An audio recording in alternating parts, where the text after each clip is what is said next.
এটা হচ্ছে ড্রাগন ক্ষেত। এটা 4 কাঠা জমির উপর বিস্তীর্ণ আছে।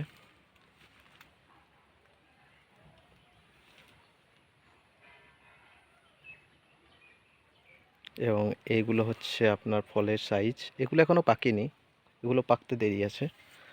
আপাতত কাছাকাছি পাকার মতন আমার কাছেই আছে, আপনাদেরকে দেখাচ্ছি। এ দেখুন,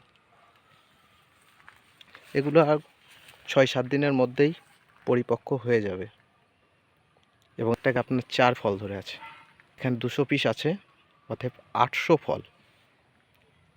এক একটা গাছের যা ফল ধরা ক্যাপাসিটি, তাতে আর কিছু দিনের মধ্যেই ফল আমরা বাজারেও ছাড়তে পারবো। এবং এই গাছটার দৈর্ঘ্য প্রায়, ম্যাক্সিমাম গাছের দৈর্ঘ্য প্রায় 6 ফুটের কাছাকাছি। আমি আপনাদেরকে বলবো, এটা একটা লাভজনক ব্যবসা।